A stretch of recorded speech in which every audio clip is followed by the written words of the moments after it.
Hey you guys, let me know when you can hear me and see me. Want to make sure the YouTube notifications go out as well. So let me know if you get a notification or if you're in here from seeing it on like the Discord or something like that. Really quick, I have been following the Shanquella Robinson case since, it happened pretty much. One thing though is it's kind of fallen off because there hasn't been a lot of updates in it. But when you are invested in a case like this and you cover a case like this and you really want to make sure justice is served for the person, you're constantly looking to see if there's any updates, and there really hasn't been any updates in this case. Um, I guess until now. So there is a journalist, um, Gerardo Zuniga, and he is the one that first brought this case out. That Shanquella Robinson and her friends are. I'm using that term loosely because if you follow this case, you know what's happened. Shanquella Robinson, a business owner, very successful woman, went to Cabo with who was supposed to be six of her friends. They made it there on Friday evening. By Saturday night, she was dead. Now, five of the friends flew there with her. The sixth friend got there Saturday. Their stories have been all over the place. So what happened was they get there, and the next day, that night, Shanquella Robinson calls her mama, Salamandra, and says, "We're here. We have a chef. The villa is beautiful. We're gonna have a great time. I'll call you tomorrow." At which Salamandra was like, "Okay, sounds good. Can't wait to talk to you tomorrow." I'm just going to give a rundown of the case in case, you guys are not aware of it. Anybody that's kind of forgotten the details, because it has been a minute since we've covered it. So Shanquella's like, "Talk to you tomorrow." They get off the phone. The next day, Shanquella Robinson's good friend, Khalil Cook, who is such good friends with her that she would probably classify him as a best friend. Khalil Cook and Shanquella Robinson have been friends for several years. Shanquella Robinson's mother, when speaking of Khalil, said like Khalil has been to our home. He's been to family functions. He's been on vacations. Like we know Khalil. Khalil is close to Shanquella. They are good friends. So the next day, Saturday, Khalil Cook contacts Salamandra, Shanquella's mother, and says, um, Shanquella's sick. She's not feeling well. We think she's, ate something or drank a little too much alcohol. Salamandra didn't really read too much into it. I mean, to be fair, they are in Cabo San Lucas. They're going to be drinking. They're going to be having a a good time. Or it could be that she could have ate something. So she wasn't looking too much into the fact that her daughter wasn't feeling well. So Khalil Cook hangs up the phone, and Salamandra in an interview said, "I told Khalil, tell Shanquella to call me when she's feeling better," and he said, "Okay." So never at a point when he talked to the mother the first go round did he lead the mother to believe that it was anything serious. It was just like, she's not feeling well. We're taking care of her though. We think it was alcohol or maybe something that she's eaten. Mother's like, okay. And if they thought that this was something super serious, or if they wanted to be honest with the fact that it was super serious at that time, he would have said, well, I mean, she's just not doing well, something along those lines, but he didn't. He told her mother, "Okay, yep, when she's feeling well, I have her call you." They hang up the phone, and it's not very long after that he calls her mother back and tells her that Shanquella Robinson has passed away. At that point, Salamandra is confused, doesn't understand what's happening. How did her daughter go from, maybe drinking a little too much alcohol, or food poisoning, to deceased within an hour or so? I think they said it was like 30 minutes from when he hung up with her the first time to when he called her back and said your daughter's deceased. So she was very confused.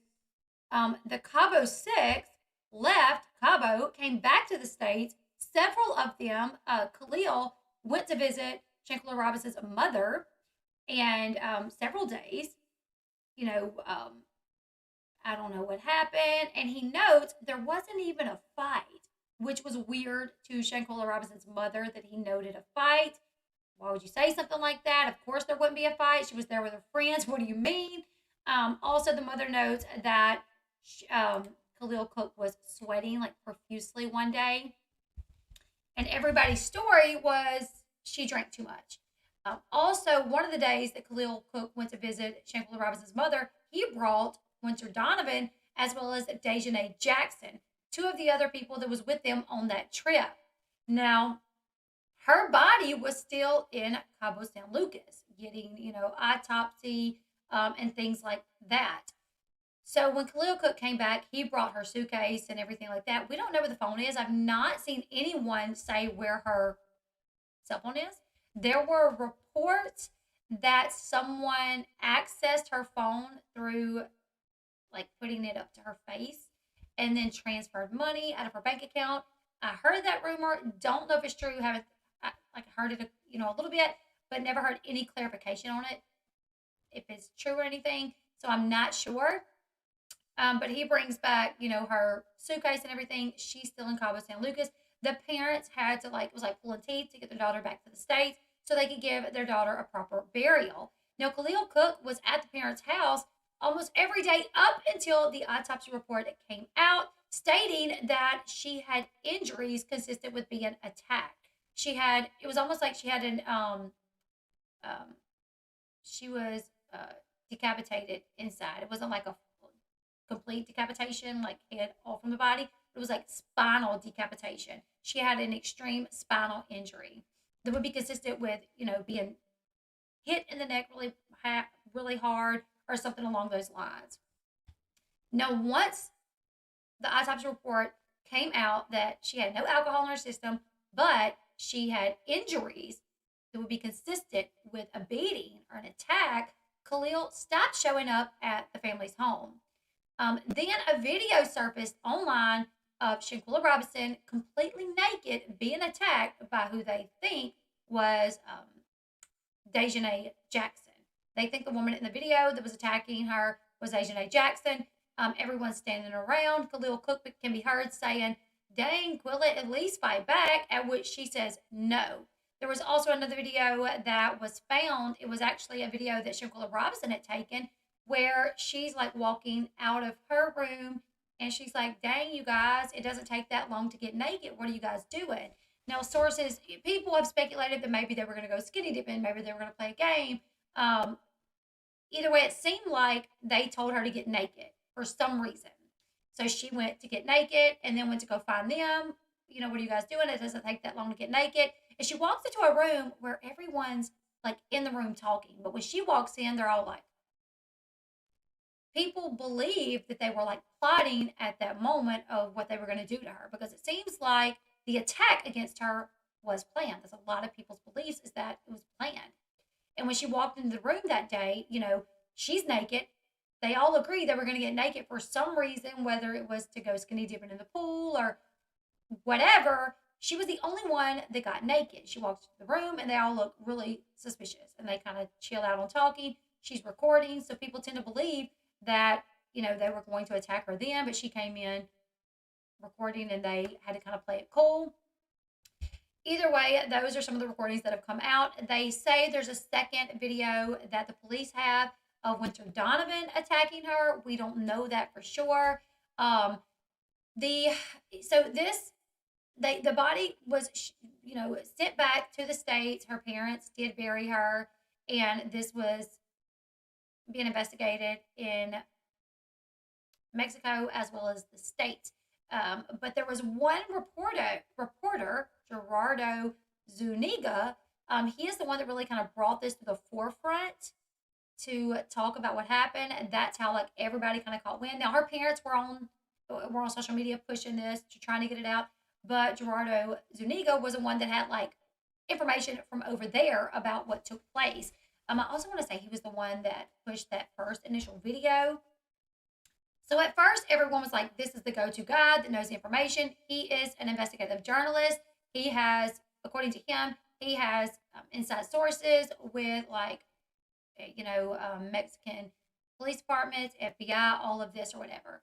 However, after he posted on his site, Metropli, that Dejanay Jackson had been arrested in the States and that she was awaiting extradition, Everyone reported on that. We believed him because he seemed like a solid person, to get the evidence, to get reports from or information from. So he put that on his website, like it's called Metropli, that Dejanay arrested, awaiting extradition. She's going to be extradited, and it said that it would take like a week or two. We've heard nothing else about whether or not she's been extradited.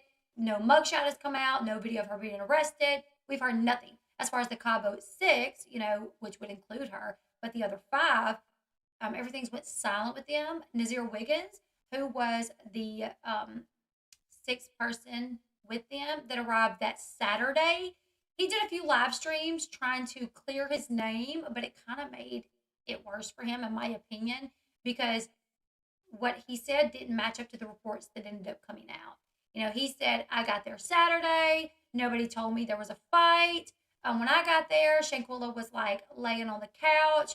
I sat down and like rubbed her head, and she was alive though. And he also says that he didn't notice that there was like bumps and bruises on her head until later, but that she got sick. There was even a video of him like outside the villa where he's like recording. He's like, we're gonna, have a lot of fun, blah, blah, blah, blah, blah. At this point, though, from what was initially reported, she was already dead. So his story doesn't make a lot of sense.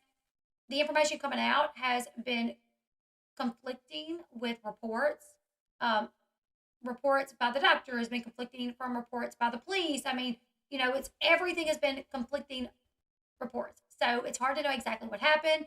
The initial report came out saying that she died 15 minutes after she sustained the injury to her neck. 15 minutes, right? But then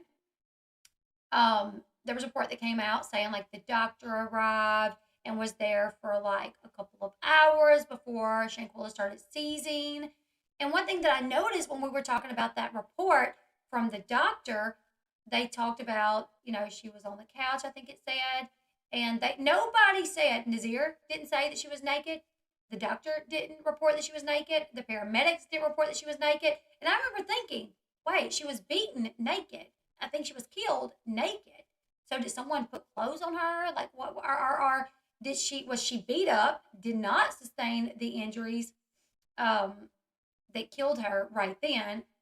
Got dressed and later was attacked again, and that killed her. Like what happened here? So either way, there's been this reporter that he's kind of been the only one that's really given any information, and he says that it's because he has contacts. He started a YouTube channel. He was brought on people's YouTube channels and questioned. He speaks Spanish, so when people have him on, they have to have an interpreter. But at first, a lot of people was like praising him as the only person with any solid information. But after he reported that Dejanay Jackson was arrested, and we've not heard anything else about that, people started questioning, like, is he legit? Where is he getting this information from? Who is this man? So I've kind of wondered too. I just kind of sitting back to see what's going to happen. Well, I've been keeping up with the Metropli. I checked it out last night, and I saw where he had an article up where he was going to release never before seen photos of the crime scene. And I was like, wow, okay, I need to make sure I, look at that.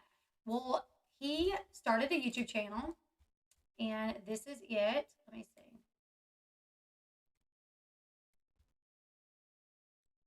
And from my understanding, he started a YouTube channel because other YouTubers that he was on with, like, kind of encouraged him, like, hey, you should start a YouTube channel. You're an investigative journalist. Like, you could cover Shanquella's case. You could cover other cases that on YouTube that you normally cover, on your website.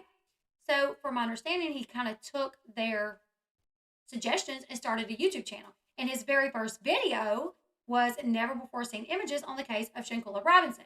So I wanted to make sure I watched that. He also has an article up about the Cabo6 being summoned. So this is the first really information that we've gotten about this case in a couple of weeks, right? So I wanted to make sure that I tuned in to see what this was about. Is he going to be sharing photos that had any substance to them? So what I noticed is that he has like 2,000 subscribers before his first video. So obviously that tells you there like people knew who he was to have over 2,000 subscribers before his first video. When the video went live, he had about 300 people watch him. And because he doesn't know Spanish, he had a translator. So I took notes of it, right? One thing that I noted is the first half of the video, he was kind of going over like who he is, like investigative journalist, like he's showing pictures, and that seemed to kind of rub people the wrong way. He was just a journalist at first for a few years, and then he became an investigative journalist, and he's been an investigative journalist for 12 years. Throughout that, he's made um, friends with law enforcement over in Mexico and other media outlets, and this is how he gets information is from um, you know, and then he shows this. This is some sort of like recognition certificate of him being an investigative journalist in Mexico. So he's really trying to make sure he gives his self like um, credence, I guess, to say like because like I said, after he reported that Dejanay Jackson had been arrested, everybody reported it. Everybody believed him because he was the only one that was given any facts to the case. And then nothing ever came of that. Like no word, no mugshot, no video of her being arrested, no proof that it ever actually happened, right? So then people started questioning him. Then YouTubers started doing videos like, I don't know if I believe him. I think he's a liar. So the first part of this video was really him kind of going over his like credentials to be like, you guys can't believe me. I am legit. That didn't sit well with people in the beginning of the video. Everybody's like, just get to it. Do you have the photos or not? And then I noticed he talked about like he shared like his PayPal, his Zelle, his any way that you can. Where is it at? It's like his Cash App, his PayPal, his Zelle. He showed that before he showed the video, the pictures. He showed all of that, and everyone was like, "Wow, this seems like now you're just kind of coming in for money. Like, what are you doing?" And this is an attack on him. I don't know. I want to give you guys all the facts of his video and how it kind of happened because by the end of this video, there were some people that was like, "Thank you," and there were some people that was like, no, you don't sit well with me anymore." But one thing that he did say is, "My channel is new. I'm not monetized. I don't have the option to um, like turn on super chats. So if you guys want to, if you want to donate to the channel, this is how you can do it because he's not." So I really didn't feel like that was any, when I do a video about stuff like this or when any other YouTuber does a video like this, they're monetized. They may get a super chat, but he doesn't have the ability to get a super chat and he's not monetized. So I did kind of understand like what he was like, why he was doing that. He then talks about his Patreon and how more information will be put on his Patreon, la da da da, blah blah blah blah blah. At some point, it did kind of seem to me like he was like pushing money a good bit, like Patreon. I'm gonna do a video in January about strictly on Winter Donovan, and it's like I'm not giving all the information here. It'll be in like segments. So then I was like, okay, but maybe I don't know. Maybe he's just trying to make sure he markets his channel well to keep people coming. I don't know. But at some point, a lot of people in the chat was like, come on, get on with it and show the pictures. So,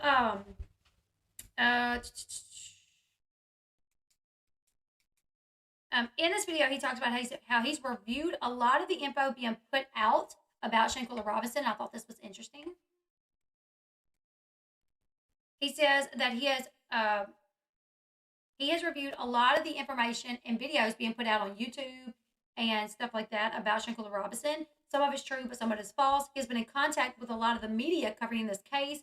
Everyone has had a hard time getting information from like the FBI because the FBI, they're the one handling this case and the information is protected. So it's been hard to get information on this case. He said a lot of channels has been spreading false news. He isn't doing it to be in the drama, but he feels it's important to know the difference between which channels are, so anyways, this is where I got this from. I just want to make sure you guys kind of get a little bit about of what I saw because a lot of people, like I said, by the end of this, they were like, I don't believe this guy. But then other people was like, I believe this guy. So I'm going to link the entire video for you guys to go check it out. He is the only person, though, that's really given us any information. And some of that information has checked out. There's no denying it. So, he says he wants to treat the case with respect by only posting factual evidence. Metropli is one of the only sites reporting info directly from Mexico, according to him. And then he brings up, he's like, Mexico is not really talking about this case. They're not really covering it like he thinks they should. And then he asks, does anyone know who owns the Villa Linda 32 where Shanquella Robinson was killed? And he asks, he's like, does anybody know who owns that villa? And he says, I'm not going to name who it is, but what I will say is it's one of the most powerful businessmen in all of Mexico. People in the chat started saying, like, yeah, we know the cartel owns the villa. So he points out that this case is not being covered in Mexico. Media outlets are not reporting on Shanquella Robinson or what happened there, that an American was brutally beaten and killed, on their turf. They're not reporting that. And then he kind of links it to the fact that the owner of that villa is one of the most well-known businessman. And then the people in the chat's like, yeah, the cartel owns it. So I don't know if he was just saying, like, because the cartel owns that villa and they probably own the media over there too, they're making sure that it's not reported over there. But one thing that we got to do, since it's not really being reported over there, we need to stay on top of it over here. She's an American. Her family's American. They need answers, and they deserve answers. It makes me wonder, though, will Mexican authorities really pursue this if there's someone over there that's trying to bury this case because it's not a good look or whatever the case may be? If that's happening over there, are we sure that the Mexican government will try to give her justice? I don't know. So then he says he's going to show us pictures to prove that the crime scene was altered. Like I said, when we read the initial reports that, or when Nazir said, I came and I sat with her on the couch, I'm like, was she not naked? Because she was naked when they beat her. And that's when everyone's assuming that she was killed, was during that beating that we saw that was recorded, right? So he's saying that essentially after they beat her to death, someone got her dressed and moved her body. So he says he has pictures to show, that this happened. And I got the pictures as well, but I am going to link the video for you guys to go see the photos for yourself.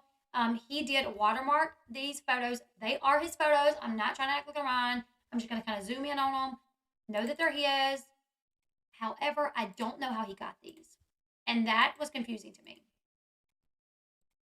I don't know how this man got these photos at all. Because he did not get them from law enforcement. Because at first, that's what I thought. Like, he's an investigative journalist from over there. He talked about how he has connections with, the police and investigators and media and la-di-da-di-da. So I thought, okay, well, if he has, like over here, when you're covering a case, you can send in for a FOIA and you can get certain information. But you can't if it's an ongoing investigation and it's still in the process of being looked at. If it's still being investigated, you can't get any information with a FOIA. You have to wait till it's done and over with, or you can get some. I think you might can get some information, but not like any information that could hinder the investigation, right? So I'm thinking that he got these photos from like a FOIA. It's probably not called that, but because he has someone in the know, he has, he's talked about how he has, friends that work for the FBI and all of this. I thought, but that's how he got the photos, right? That he got them from somebody working the case or whatever, because nobody else has these photos. So I'm going to show you guys the first photo, and then I'm going to tell you guys what was being said in the chat as this photo was taken. Also, I've linked the video. I suggest you go watch the video after this video is done so you can kind of form your own opinion. But one thing that I want to say is in the video where we've seen the fight happening, it was in Shanquella Robinson's room in that villa. They were at, it's called Villa Linda 32, and it was a huge villa. She had her own room. Her room was a pretty good size. and um, the fight took place in her room. Now, the picture that we're about to see that he showed us is in the living room of the villa. And he says, this is Shanquella Robinson. He says, this is the doctor that first showed up. And the doctor says, when she showed up, she first thought as well that Shanquella, was suffering from like alcohol poisoning. And she was there for a little bit. And then Shanquella started seizing.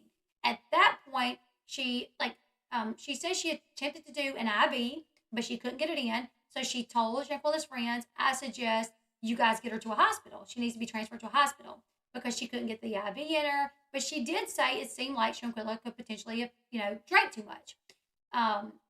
She couldn't get the IV. They did not want to bring her to the hospital. They wanted to have her treated there. So at some point, um, she started seizing. And that's when another call was made for the paramedics to come in, right? Now, but however, there's conflicting reports stating that she was dead before any of these people were called. So let's go ahead, let's look at the photo. And you guys, allegedly, this is the initial doctor that was called. Allegedly, that is Shanquella on the floor in the living room, and that is the two paramedics that showed up. And I'm saying allegedly because we don't see her face. And that is an issue that do I think we should see her face? No, I wouldn't want to show her face, but what I wouldn't want is maybe, he to at least have a photo that had her face and he just covered it. That way he could say for sure, this is her face. I know I saw her face. I blurred it out. I can give you guys 100% certainty that this is Shanquella Robinson's face. This is her laying on the floor in the villa. This is the doctor that was called. These are the paramedics that was called later, But what you can see is that she does have clothes on. She has pink biker shorts on, and then she has a black top that was this on. A lot of people said this girl looks bigger than Shanquella.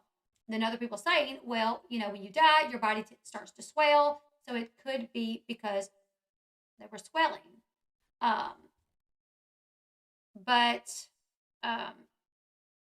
So some people think that this was like some sort of staged photo. Some people think, but other people believe that this photo is of Shanquella Robinson. I don't know what to think, you guys, because her face is not in the photo. I didn't see a photo of her face to say, okay, that's her, and I could blur the face out of respect for her. Is there a spy cam in the room? No. So he was asked, were there any cameras in the villa? None. There were no cameras in the villa because it's a rental property where people may be running around naked. But there were cameras outside the villa from what he stated. But there's nothing that is really shown on the cameras outside of the villa. So this is that initial. Well, also, see, that's what somebody else said. There was like reports of, they assaulted her upstairs in the bedroom and then took her downstairs. But the villa didn't have stairs. It was like one complete flat villa, from my understanding. I'm going to double check that. But that was also brought up in the conversation. But I do want to double check that. But I think it's a flat villa.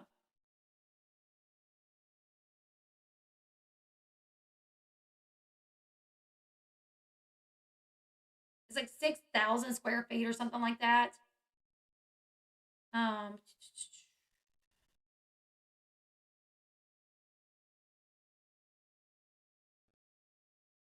Also, I did see that they stopped renting the villa out for a short period, but they're renting it out again. So, like, somebody could have went there, took pictures if they wanted, and sent them out to him saying, hey, these are the pictures of Shanquella. I just can't say for certain that that's what we're looking at. I believe more than likely it probably is, but how can we know for sure? Um, but he says, like, this is proof that they, tampered with the crime scene because they put clothes on her, they moved her. So then is like, here's like his proof that this is the villa. So if you look online, this is the villa right here. And this is like a digital, like, okay, up here, hold on top in the right, where it's like dark blue couch, that's a digital photo of the villa. But down here is the actual photo of the villa. So there's like a digital photo and then the actual photo of the villa. And then over here back at the, I'm going to kind of remove myself. Hold on. I'm actually going to cover up the digital photo of the villa because it looks a little bit different due to the fact that it being digital. Like the couch is darker and things like that. So I'm going to cover that up really quick. And we're just going to look at the actual photo of the villa with the photo that we see of her laying on the floor, what, seems to be. Now, I did see where there was like, someone said that there was a report that someone tried to give her CPR when she was already at the stages of rigor mortis. I don't know why you would do that, but okay. And he showed these photos of the villa to prove, like, okay, this is the villa, right? So as you guys can see, there's the couch. If you look over the bottom right-hand corner, there's the couch. If you look behind the lady in the purple shirt, who is allegedly the doctor, you see this box, this box that is very light brown and then a very dark brown stripes. And it looks like there's like a latch on it. Well, if you look down in front of the couch in that picture on the bottom right, you see that table. It's a table. It is a very light brown table, wooden, light brown wooden table with the very dark edges or whatever. And you can see that table behind the lady. Also, right like above the lady's head and to the right a little bit, you can see a very corner of a chair. If you look down in the bottom right photo, you can see that chair in the background. So he also, presented these photos to be like, see, this is the villa. Let me see if I can make that a little bit smaller.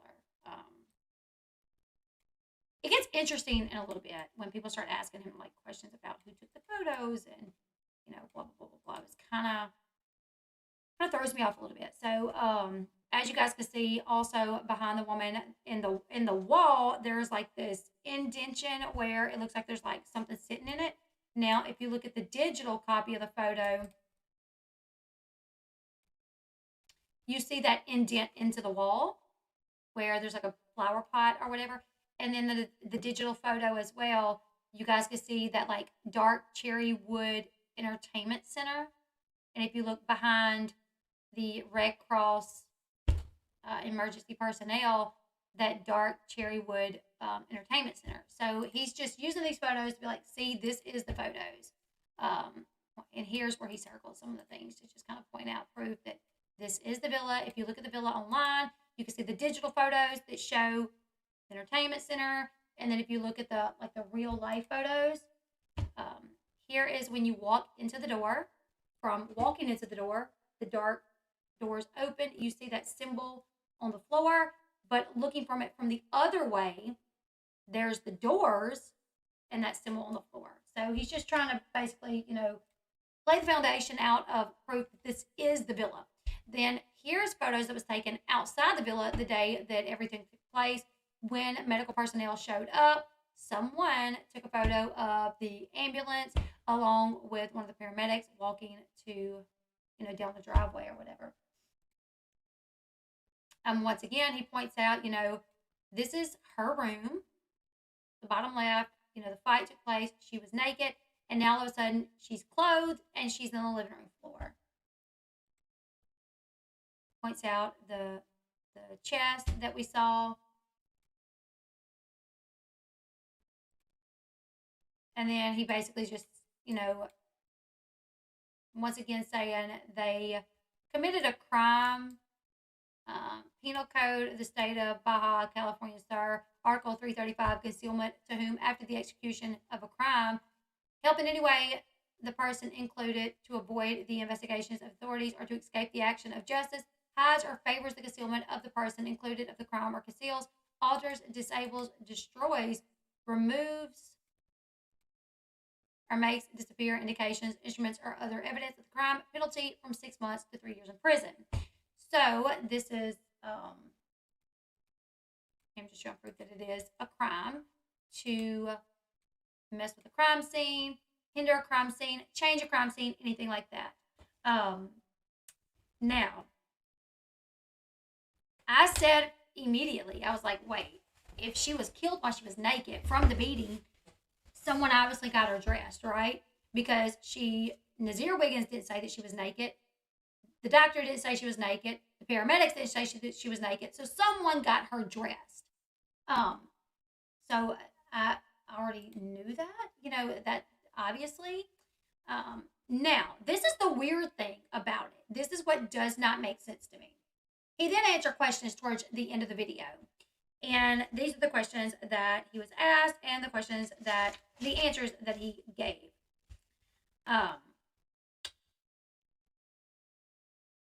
Were there security cameras in the villa? He said, no, there were only cameras outside. I thought that he got these photos from the Mexican authorities through like one of his sources that worked for the Mexican authorities or something like that. Or maybe a media outlet that had them already that hadn't published them or something like that, right? The second question that he answered was, do the Mexican authorities have these pictures? He said, no. Not to his knowledge do the Mexican authorities have these pictures. Not to his knowledge do the FBI and the states have these pictures. But he plans to turn these pictures over to the Mexican authorities. And at that point, he feels that they will then turn them over to the American authorities working this case. And I'm like, whoa, wait, what? Hold up. That immediately was like, I don't understand. Where did these photos come from? I mean, you have a photo literally of someone there that you would think that the police has these photos and that's how he got them. So if he didn't get them from the police, did he get them from the person that took the photos? And if that's the case, the only people there when that was taking place was the doctor, but she's in the photos, the Red Cross paramedics, but they're in the photos, and then the Cabo 6. So one of the Cabo 6 was taking these photos. How did he get them, right? So that immediately, I'm like, something's weird with this. Like, how did he get those photos? Then someone said, the next question was, how did you guys get the pictures? And he said, well, that's our job with investigative reporting. We found someone that had the pictures, and they shared them with us. And I'm like, okay, but the only people that would have the photos would be one of the Cabo 6 or someone close to them that they've shared them with. And it's really, I mean, I would say you're super lucky if you found someone, because I would have to imagine the Cabo 6 doesn't like him. He's bringing light, he's reporting on this and kind of keeping it out there. So I would have to imagine nobody in the Cabo 6 likes this guy because he's keeping the story out there, right? So how did he get these photos? I don't know. He says it was a source. And then he was asked, would they publish the photos on his website? He says yes. And then it said, he was asked, do you have any photos or videos or pictures that was taken of the Cabo 6? Like all together, or one of them, or maybe it was someone who was affiliated with the resort, but to our knowledge, there's no reports that anyone affiliated with the resort was there, right? The maid showed up afterwards, maintenance showed up afterwards, from my understanding, but while the doctor and the paramedics was there, from their reports, they don't talk about anybody else showing up. So then I'm kind of wondering, like, well, how did he get these photos? Did he get them from one of the Cabo 6? Or did he get them from someone acquainted with the Cabo 6, like close to the Cabo 6, that whoever took that photo sent them to their friends and they sent it to him? I don't know. So then he was asked, do you have any videos or pictures of the Cabo 6 there at the villa as this was happening? And he said he does not have any photos of any one of the Cabo 6, but he is trying to speak with a contact that was there to see if those photos were available. So then he says that he's trying to speak to a contact that was there, which would only be the doctor, the paramedics, or the Cabo 6, which makes me believe that his contact is one of the Cabo 6. Like, it just doesn't make sense to me, because at first I'm thinking he got the photos from the police, right? And then it's like, wait, he says that he doesn't know if the police have these, but he's going to send them to them. And then it's like, well, we're investigative journalists. That's why we got the photos. So then I'm thinking, well, maybe someone that's friends with the Cabo6 sent them to someone that they know, and this person reached out to Gerardo because Gerardo is covering this. And we'll have something like that happen at times. Like I, used to cover Teen Mom a lot, and I would have people like reach out to me that knew some of the people, or I've even talked to some of the girls at times just because like they appreciated the way that I was covering them or something like that. So, or like a family member will reach out to me because they appreciated the way that I covered it or something like that, So I thought, well, maybe it was somebody that is kind of close to them and they contacted Gerardo. But then when he's asked about the video or photo of the Cabo6, he says, we're trying to speak to our contact that was there, at like there. So then I'm like, is he saying one of his contacts is the Cabo6? I don't know. But he doesn't have any photos of them at the time.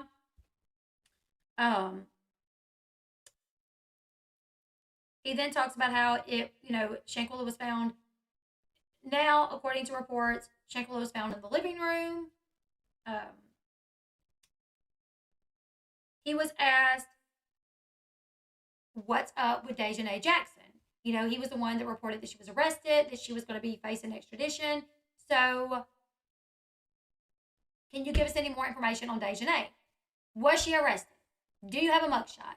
Can you provide us with any substantial, evidence to prove that she has, in fact, been arrested? And he says he's not going to answer any information about Dejanay Jackson because he's going to do an entire program about Dejanay. He has an entire program that he's going to do in January that's going to be dedicated just to Dejanay. I'm definitely going to tune into that one because I want to hear what he has to say. And he also says he doesn't have any pictures of her being arrested or any videos of her being arrested, but he hopes by January, when he does the segment strictly about her, that he has her mugshot or a video of her getting arrested. So hopefully, because according to him, she was arrested. So I want to see some sort of proof to that. And I'm not saying he's lying. That was just things that went off in my head concerning who took these photos. How did you get them? And I don't know, you guys. Then how does he know she was arrested? I think he said a source told him. So someone asked, why don't you share the pictures with the family? And he said he would be happy to share the pictures with the family after turning the pictures over to the Attorney General. So he would be happy to turn the pictures over to Shanquella Robinson's family, but at first he wants to turn them over to the Attorney General. He was asked what time were the pictures taken, and he says at 3 p.m. So his video, it was interesting. Now, this was his very first video, and like I said, he speaks Spanish. He doesn't speak English, so he had a translator on there. He did have a really bad echo, but first video, he's going to have some time to really kind of figure things out.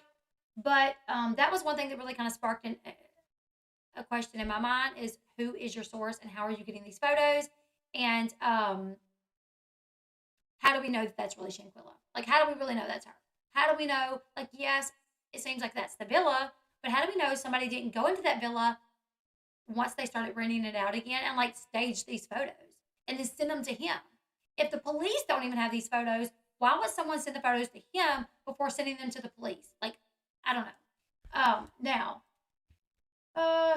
there's also this article about the Cabo6. They have been summoned to testify about the crime related to Shanquella Robinson. And this is on Metropli. And it says the Charlotte Sheriff's Office sent a series of subpoenas this week to the private homes of the Cabo6 so that they can appear about the femicide of Shanquella Robinson, which occurred on October 29th in Los Cabos, Baja California Sur, Mexico. And it says the Charlotte Sheriff's Office sent a series of subpoenas this week. The foregoing occurred after the Attorney General of the state of Baja California Sur, within the framework of the binational summit of Attorney Generals between Mexico and the United States, formally requested that the American government to summon Khalil Cook, Malik Dyer, Alyssa Hyatt, Nazir Wiggins, and Winter Donovan to officially testify. So this article is saying that the Attorney General in Mexico has gotten with the United States and formally requested that our American government send out a summons to the Cabo 6 telling them that they have to testify. On December 15th, the government of Mexico and the United States held this forum in San Jose del Cabo where they shared experiences on law enforcement and discussed cooperation on investigative issues between the two countries.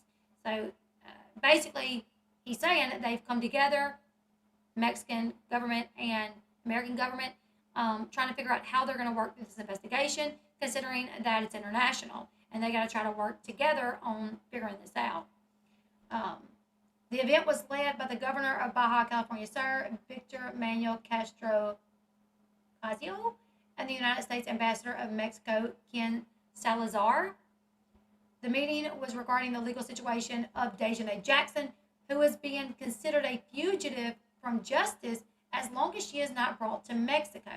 So, now I did watch Pasquale on his video about this yesterday, and he took this right here, and he said,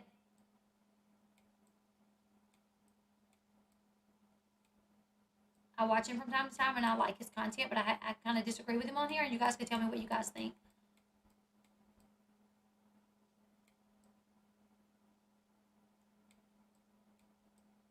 Let me adjust this. It sucks there really hasn't been, much of an update because I don't want this story to just be forgotten as the American and Mexican government figure out what they're going to do.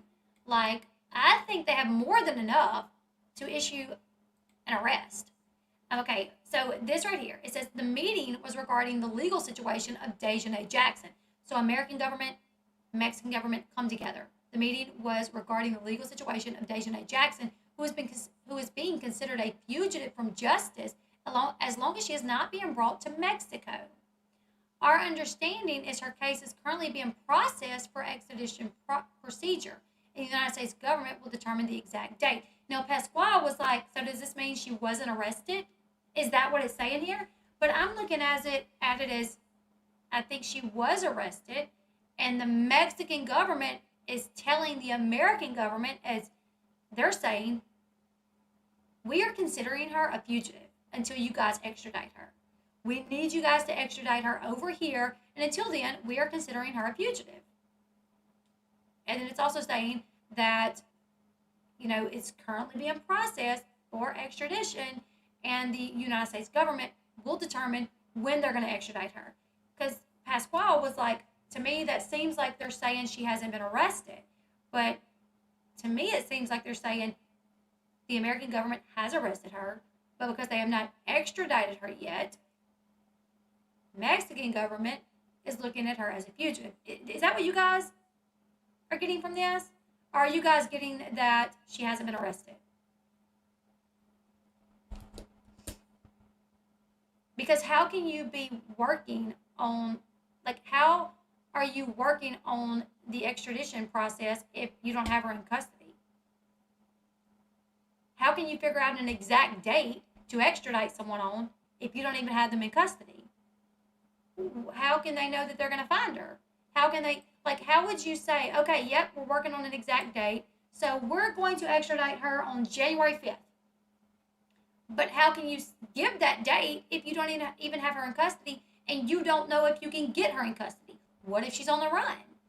So to me, I took that as they have her in custody, but they have not extradited her yet. And they're not in they're not in this big hurry to extradite her. They're working out the process of it. They'll give them a date, but right now they don't have her. They don't have a date for it. It was reported that she was arrested. And at first it said that usually when you are arrested and you're awaiting extradition, between a week or two, it usually takes about a week or two. I don't remember what date it was that they said that she was arrested, but I do think it's been over 2 weeks. Now, nothing's come out, no mugshot, nothing like this, but it could be the nature of this case. I don't know. Maybe they're, I don't know. I don't know.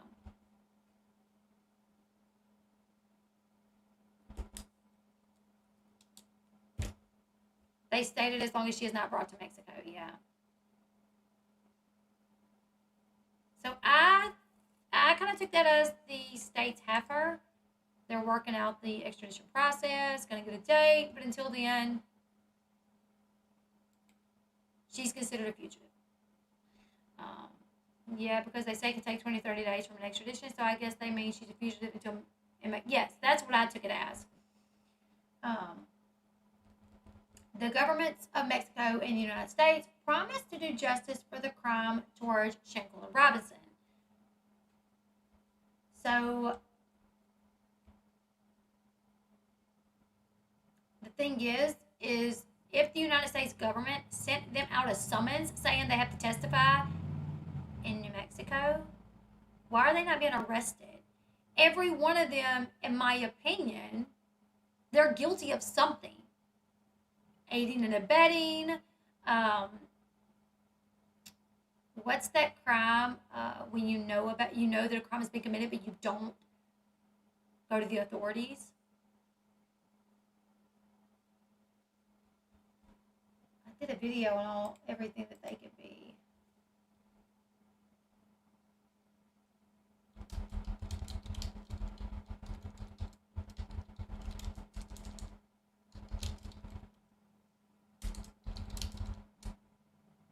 What crime is that, you guys? I'm drawing a blank right now, but it's when you know someone committed a crime, but you don't go tell.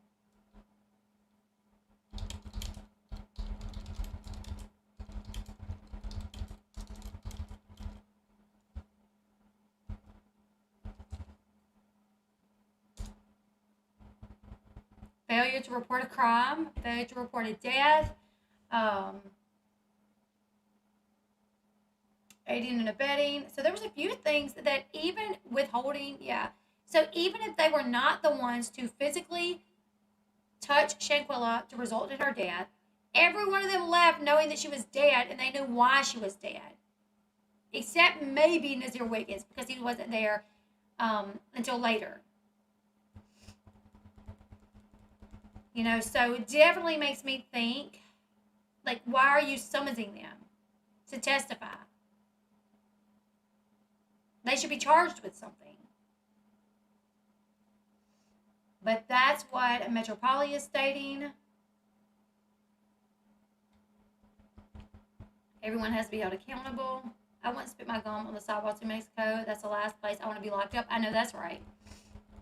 Tamper with evidence, obstruction of justice. Thank you, CC. Exactly. So there's several things that I feel like they could get them on if they wanted to. Now, accessory to a crime. Thank you. One thing that I was preaching so hard during the Quentin Simon case is that you have to be patient.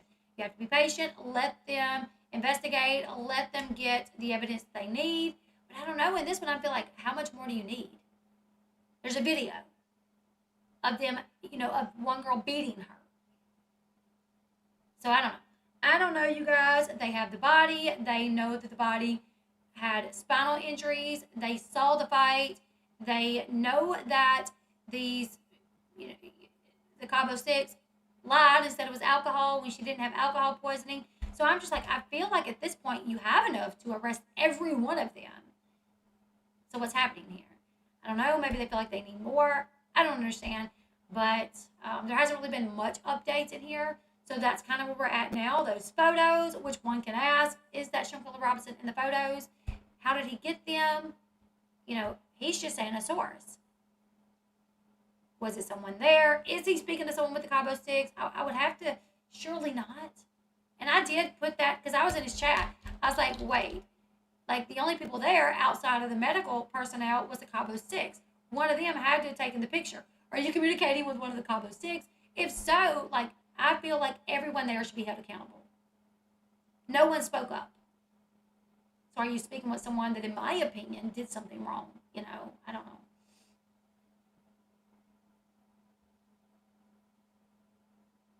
Yeah, I would like to know if anyone else jumped in, or was it just the one girl? There's there was talk that there was a second video where Winter Donovan was attacking her, but that video is yet to come out, so I don't know if it even exists.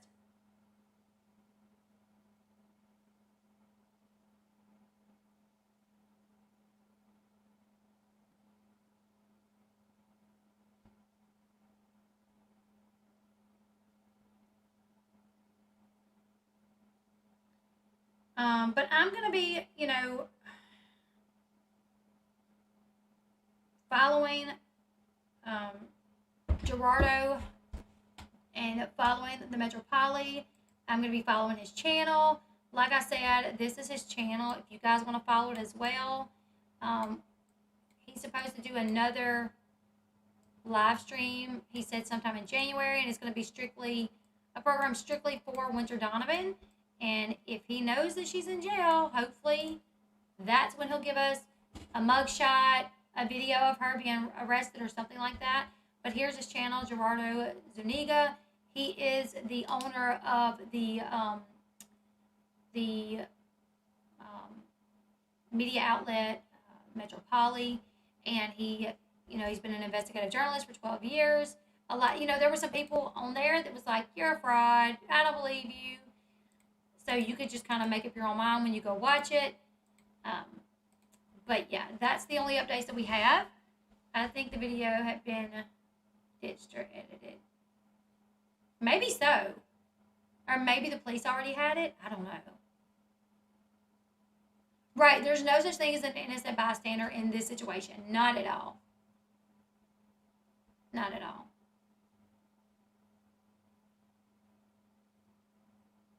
Everyone there is like guilty in my opinion. They all did something wrong.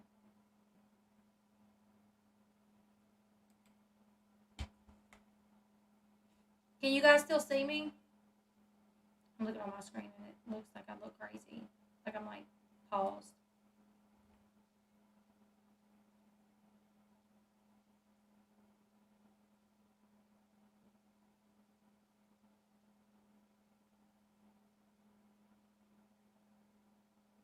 Okay, y'all can still see me. Good deal. Yeah, they're all guilty of something in my opinion, but I'm going to be keeping up with this story. I kind of hate that nothing's come out in the past few weeks, and you don't want to keep talking about a story when there's no updates, because if you keep talking about a story when there's no updates, you'll get labeled like a trauma vulture or a tragedy pimp.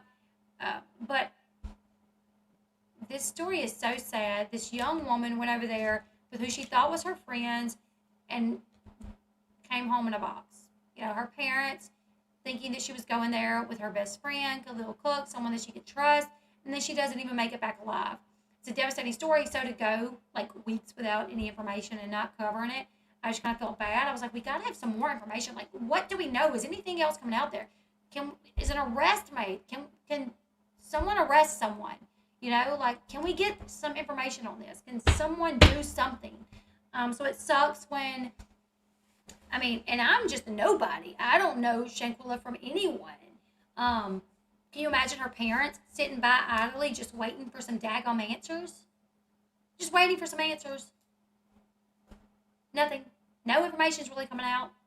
So, and I know it irks me that we're not getting any information. Can imagine how it's affecting them to not get any information and to not know if the Mexican authorities are really going to hold anyone accountable for Shanquella's death. So, but I am going to be keeping my eye on this. If you guys want to go follow his channel, go follow his channel. And I'm going to give updates, when he gives them to us. But he does have a channel now, so I want to make sure I put that out there. I did link it in the description box below.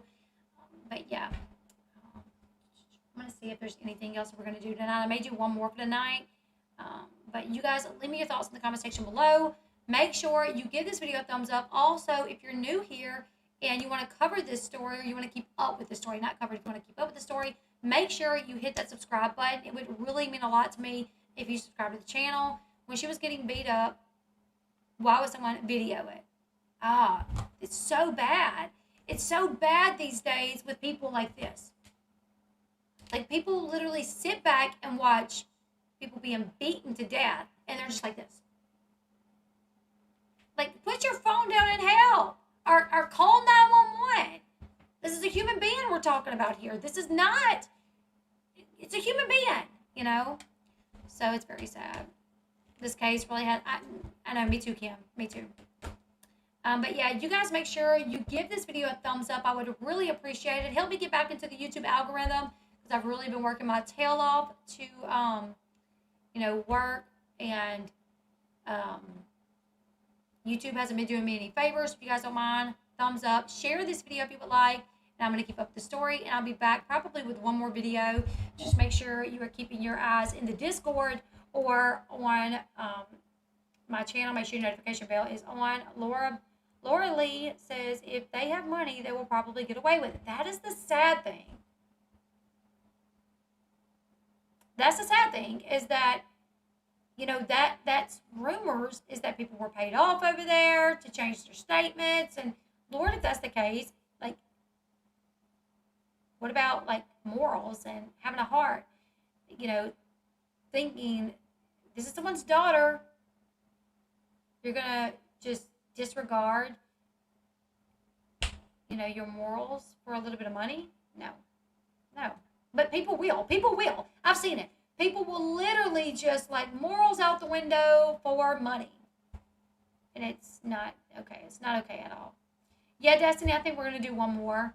I just got to try to make sure I'm working as much as possible in these next few days. But you guys give this video a thumbs up. Subscribe to the channel. And we'll be back in a little bit. I think it's going to be Sister Wives content. So I think it's going to be something a little bit, you know, a little less heartbreaking. Because, whoo, this one's a difficult one. So I'll see you guys back here in just a little bit. Goodbye, everyone.